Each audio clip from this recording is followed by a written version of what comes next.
Hello, everybody. This is Jason Baker, and welcome to our hands-on video focused on AWS CodeBuild.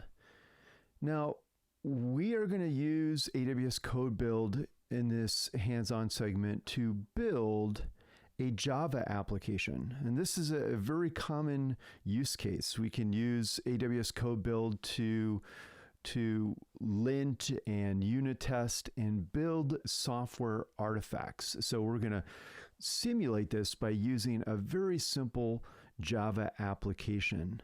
Now, this hands-on project is a little bit more complex than some of the previous projects just because we need to set up a number of different components in advance before we can actually build the Java application. And so the first step is going to be to set up a GitHub repository in your personal account with the Java application code in it. And that's really easy to do. If I go to GitHub, what you'll find is that there is a public repository called the Java project repository located in our class organization account, which is the UST SCIS 615 organization account. So in that account, there is a Java project repository, and this is a public repository that you can essentially clone or make a copy of into your personal account. In order to do that, we use the fork feature within GitHub. In the upper right-hand corner of the page, there's a button that says fork. If I click on that button, it asks me where I want to fork this project, and I'll pick my personal account.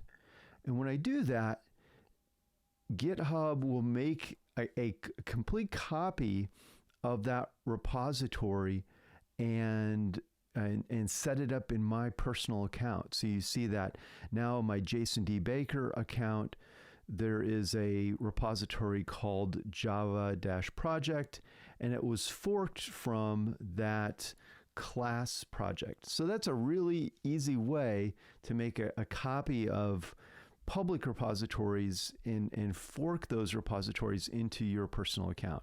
Okay, so now we have access to the Java application. Now, the next thing I want you to do is go into your GitHub account and create a new personal access token. You've already created at least one personal access token so that you can push and retrieve files from private repositories in your GitHub account. I want you to create a new GitHub access token, and we're going to provide this GitHub access token to the AWS CodeBuild service. And when you create that personal access token in GitHub, you can name it whatever you'd like. I call this one AWS-CodeBuild, and with no expiration. You want to make sure that you enable two scopes. You want to enable the repo scope and also the admin repo hook scope. So both of those scopes should be enabled. Go ahead and create and generate that token. When you generate that token, make sure you make a copy of it. Copy and paste it somewhere temporarily because you will need that token ID for the next step. Okay, so create a new personal access token for this project. The next thing you need to do is go into the AWS Web Console, and we're going to work with a new service today called AWS Secrets Manager. So go to the Secrets Manager dashboard, and we want to look at the Secrets dashboard. Now, Secrets Manager provides you with a way to store secrets within AWS. These are things like passwords and access tokens, things that you want to make sure that you encrypt and keep secret. These are key value pairs that we can store in a highly secure way within AWS. I want you to create a new secret, and I want you to call that secret a GitHub-token. So we're going to create a new secret. So we click on the Store a New Secret button. And for the secret type, we can select Other, because we're going to store basically a token. And now we can provide a key value pair.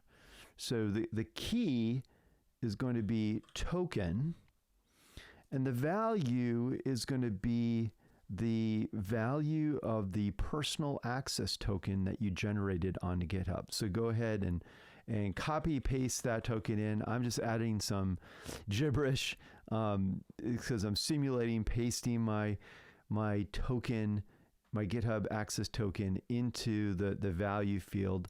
Then I click on Next. I give the secret a name. Again, we called that the GitHub token as our name. You can provide a description for it, and then click on Next. And we don't need to rotate the secret. You click on Next, and then you have a chance to review what you're creating, and then you want to click on the Store button to store that token. Now I've already created my GitHub token secret, so I don't need to recreate it again. But make sure that you've stored that GitHub access token in a secret in AWS Secrets Manager, because AWS CodeBuild is going to basically pull that secret in and use it to communicate with your GitHub account. Okay.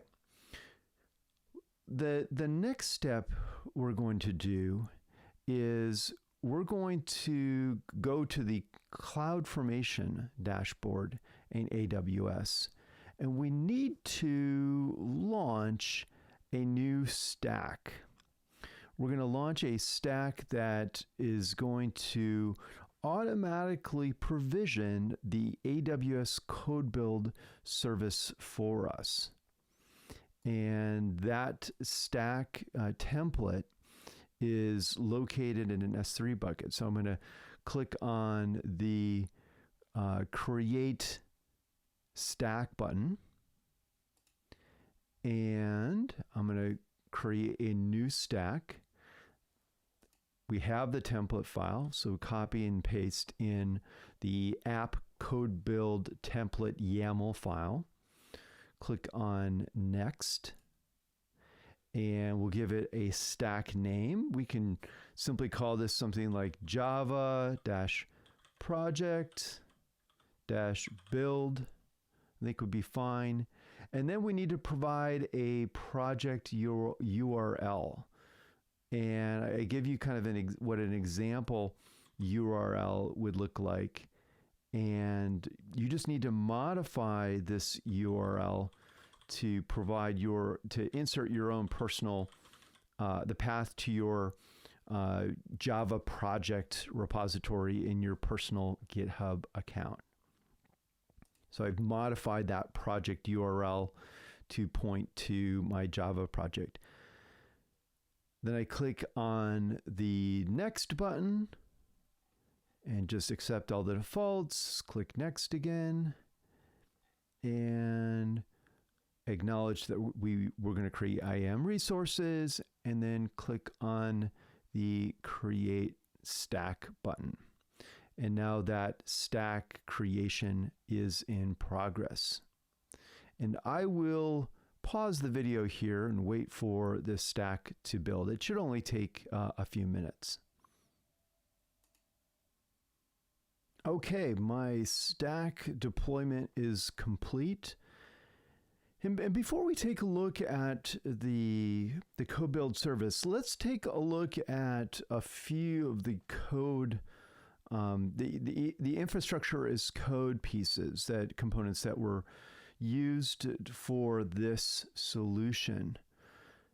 I think the first thing that we'll look at is the CodeBuild template. And so this is the CloudFormation template that was used to build this stack. And the stack instantiates a number of different resources. We start with an input parameter called project URL. That's a string parameter. We set up one of the first things that we set up is an S3 bucket that we call the artifact bucket. This S3 bucket has implemented encryption by default. And there's also, interestingly, a bucket policy applied to this bucket. And what this bucket policy resource is doing is it's basically enforcing encryption within the bucket. S3 will not allow you to upload a file into the bucket unless that file is using encryption, which is I think a good security posture for an S3 bucket. The next thing that we create is something called a source credential, a CodeBuild source credential. And something very interesting is happening with this resource. So this resource is essentially providing our GitHub credential, our personal access token credential, to the AWS CodeBuild service. And it's doing that using Secrets Manager. And if you look in the resource definition, one of the properties is this token property. And the token property is associated with this value that looks very interesting. It's a kind of maybe a strange looking value. Well, this is a special value. And what this value is telling CloudFormation to do is when it deploys this resource, it needs to go out to the Secrets Manager service and retrieve a secret called GitHub token. And within that secret, there is a key called token. The value of that token key will be used when creating this source credential resource. And so this special value will pull out that secret from AWS Secrets Manager and inject it into our CloudFormation stack, which is a very cool feature. Okay, so we create a CodeBuild source credential. The next thing that we do is we create a CodeBuild project resource called the app build project resource. So our CodeBuild project basically defines all of the different configuration parameters that are needed to build our application. Remember, we're taking Java source code and we're going to actually compile. We're going to build a little Java application. And that Java application ultimately is going to be packaged in a zip file, and CodeBuild will store that Java application package in our artifact bucket, our S3 bucket that we created earlier here in the template. So let's look at the CodeBuild project. There are a number of different properties. We define an artifacts property. The artifacts property is specifying where the build artifacts from the CodeBuild job are going to be located. In this case, we're going to locate them in the artifact bucket. So we're referencing the artifact bucket, which is the S3 bucket. And we're going to store that artifact in a name, in a file called artifact.zip. And that's, of course, we're packaging that as a zip file. We give the project a description. We also specify the build environment. So when you're building an application, you might need to build that application in a particular environment. So think of this as being like the operating system or the virtual machine. In this case, it's actually a Docker container that the application is going to be built within.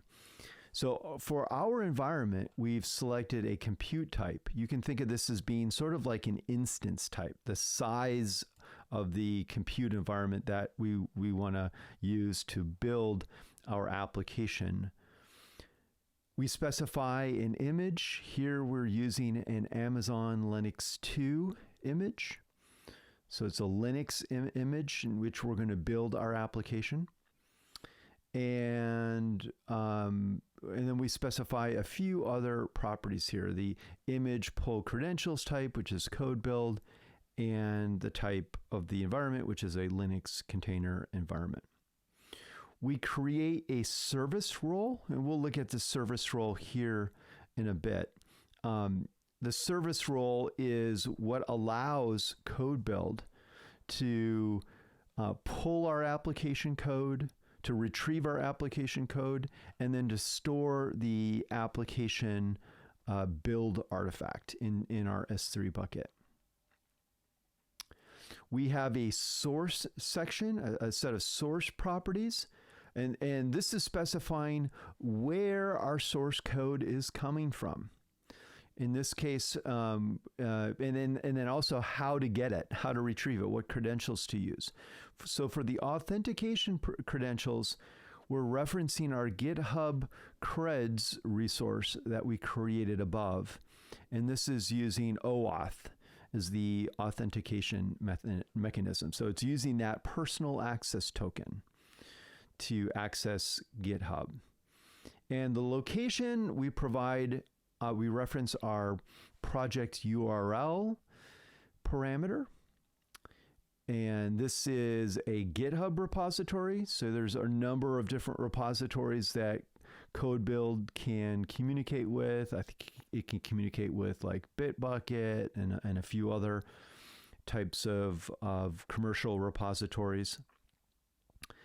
And then there's a triggers section. So a triggers section will tell CodeBuild to set up what's called a webhook. And a webhook is really cool.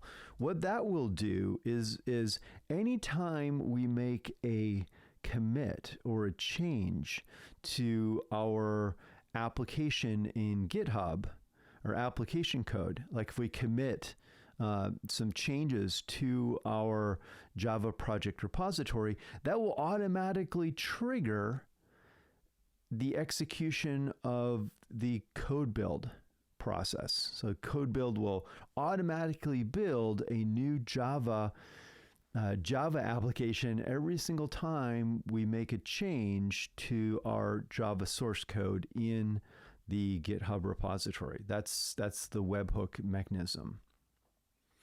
Okay, so we keep scrolling here, and we have an app build role. This is the role that I pointed out above, this service role here that's associated with the CodeBuild pipeline. The role has in this case has a couple different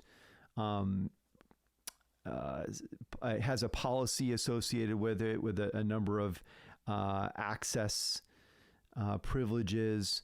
Essentially, the CodeBuild, this is basically saying that code pipeline is allowed to get and put objects in our S3 bucket, our artifact bucket that we created above.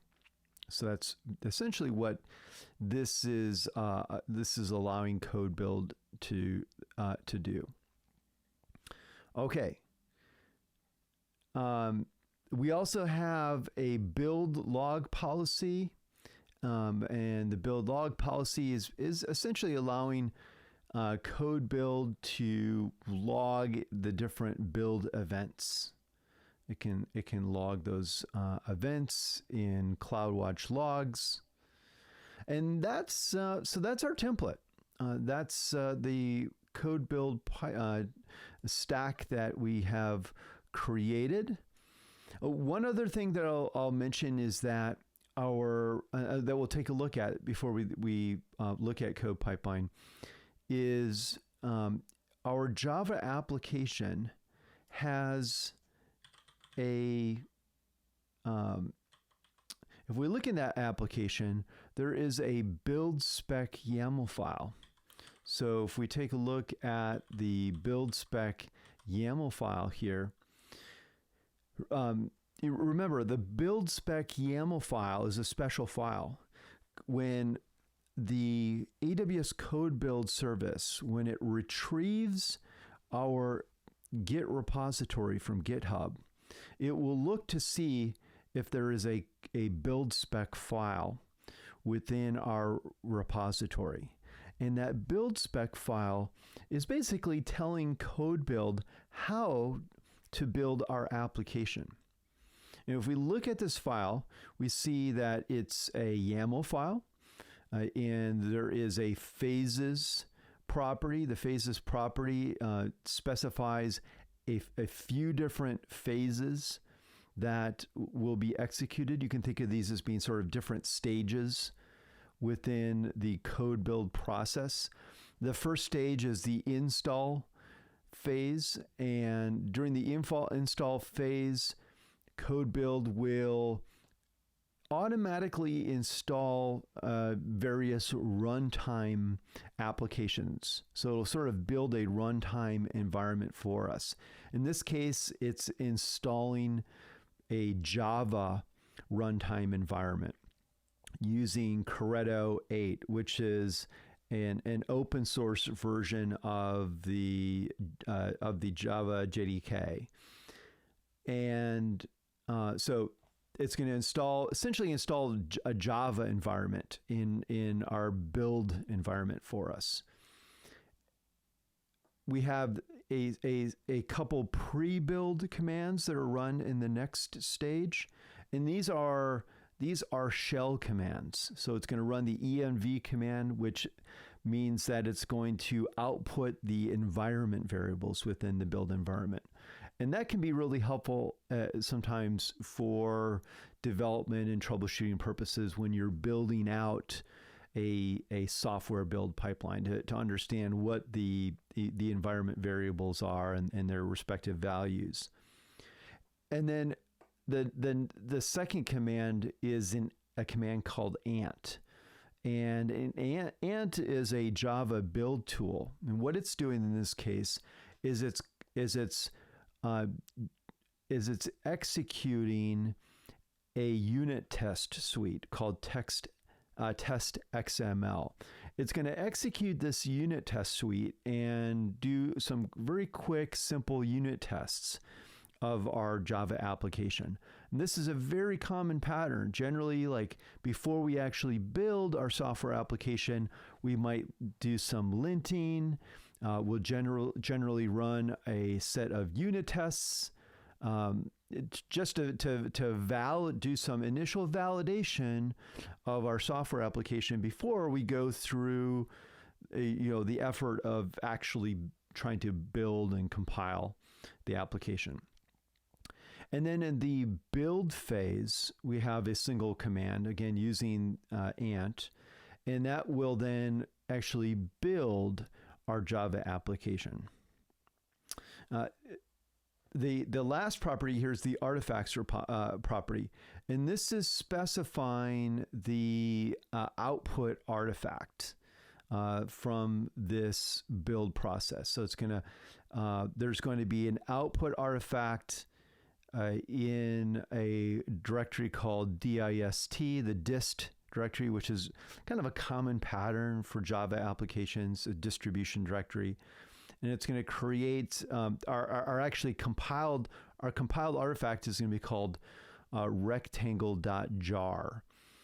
And so that artifact is going to be stored in a file called rectangle, followed by a dash and the current date. So we're creating an artifacts file, and we're sort of versioning it based on the date in which the artifact was built, the date and the time actually. So it's a date time stamp there. So that's what's in the build spec file, and that's what the code build process will use when building our software application.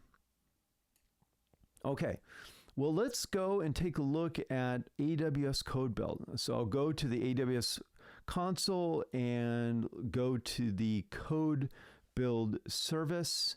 And when you go to the CodeBuild service, you want to look at the build projects. And what you'll see is we have a build project now. There's the app build project. This project was created by the CloudFormation stack that we launched. You can see that the source provider is GitHub. It's pointing at a repository, our Java project repository.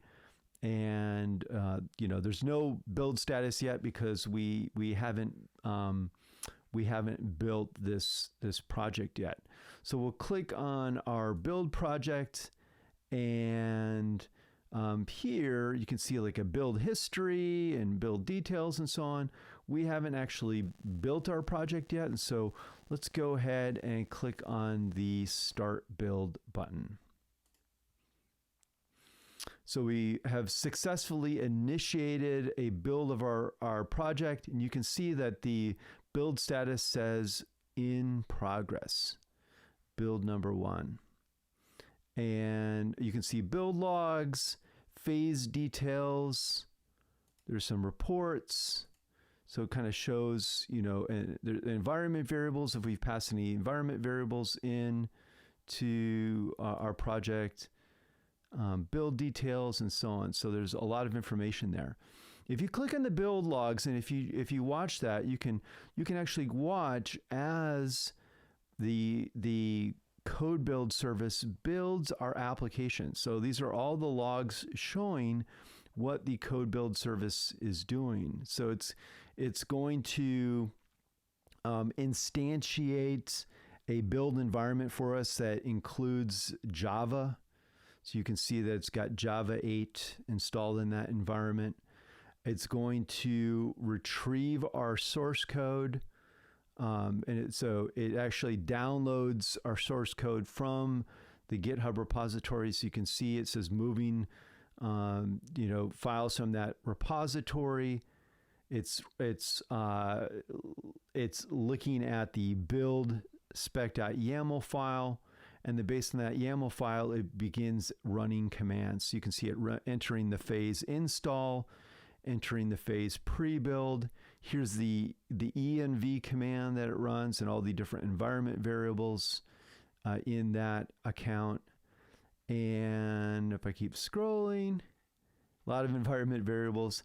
Now it's running our unit test command. So it's running that ant command to perform unit testing.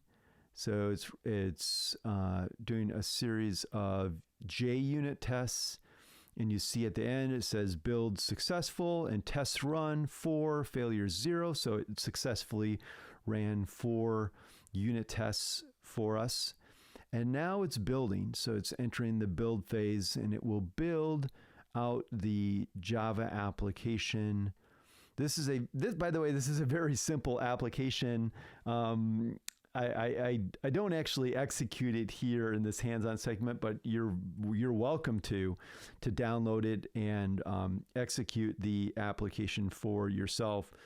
It's basically it's an application called Rectangle, and I think it like calculates the perimeter and the area of a rectangle given the size you provide it like a length and a width of the rectangle, and it provides you with some simple geometric calculations. So it's built successfully built that artifact, and in our post phase, it will go and store that output artifact for us. Okay, so I'll close that little notification at the top. So it's created an output artifact. If I go back to the CloudFormation stack, look at the resources in the stack, there is an artifact bucket here. And so I'm going to open that bucket up in another window. And when I open up that bucket, you'll see that now here's our resource. This is the output artifact. It's the packaged Java application that was built by our CodeBuild project. And you can go ahead and download that application, unzip it, and try to run it, and see if you can run it successfully in your environment. So really cool. Now, this is where things get kind of interesting. Let's go. So we have our CodeBuild project, and we'll go back to the project list here. So you can see here's our CodeBuild project. It says last build status succeeded, last modified, etc. I'll click on it again to go back into it, so you can see the build history here. We've built it successfully one time. Now I'm going to go back to GitHub. I still have that project that I had forked, and I still have that in a browser tab window. So here is my Java project in GitHub. And if I go to the settings of that project and go to the webhooks setting, what you'll see is that the CodeBuild service has set up a webhook in this repository. And you may be asking yourself, well, how did it do that? Well, it did that because we provided the CodeBuild service with our GitHub personal access token. And so it was able to automatically set up that webhook in the project repository for us. Okay, so I'm going to go back and look at the code in the repository. And what I want to do is make a very simple change. So we're going to simulate like somebody, a developer is making a change to our software application and committing that change to our repository.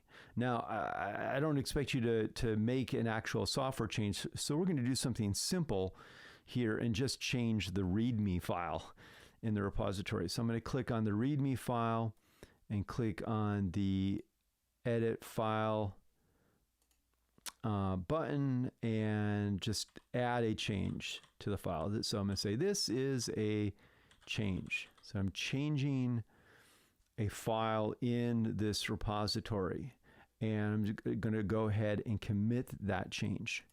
I'm going to commit that change to the repository. So now I've made a change to my Java project. Let's go back to CodeBuild.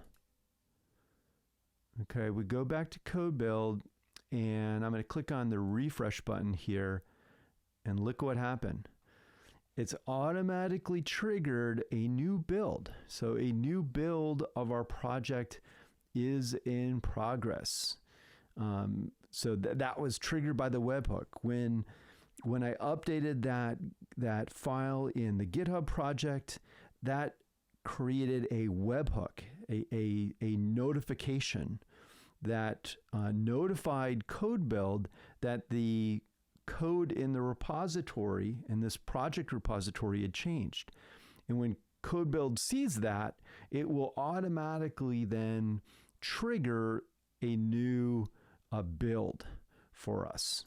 I go into this build run, you can see once again, it's running through all those steps because it's going to retrieve the updated code, it's going to perform unit testing, It's going to do a build, and then it's going to create a new build artifact. In fact, if I go back to this bucket, click refresh, there you go. There's a new build artifact, a second one in that bucket that was triggered by the change that I made to the GitHub repository. So this is a very common pattern, right? Where as software developers are making changes to these repositories, then the committing those changes to the repository automatically triggers a new build of the software project and generates a new software artifact. We could then take that software artifact and test it. We could do a series of automated tests or manual tests to validate that the software artifact is working properly. By the way, not only can we build software artifacts, but we could even do other things. Like we could perhaps build CloudFormation stacks. So you can use solutions like CodeBuild, AWS CodeBuild, to build software artifacts, and you could also use them as part of an infrastructure delivery pipeline to build and deploy CloudFormation stacks and other AWS resources. So I hope you enjoyed this hands-on segment, and you are looking forward to some of the other segments in this series. One thing I'll mention before I leave here is that you should, after you're done, go ahead and delete the CloudFormation stack. But before you delete the CloudFormation stack, you will need to delete these two artifacts in the S3 bucket, because CloudFormation will not automatically delete an S3 bucket that contains objects in it, which is kind of a safety feature, so that you don't inadvertently lose data. In this case, we don't really care. We want to get rid of this data, so we can just simply delete both of these objects. And then once we've deleted the objects, we can go and delete the CloudFormation stack, and it'll remove our CodeBuild project for us.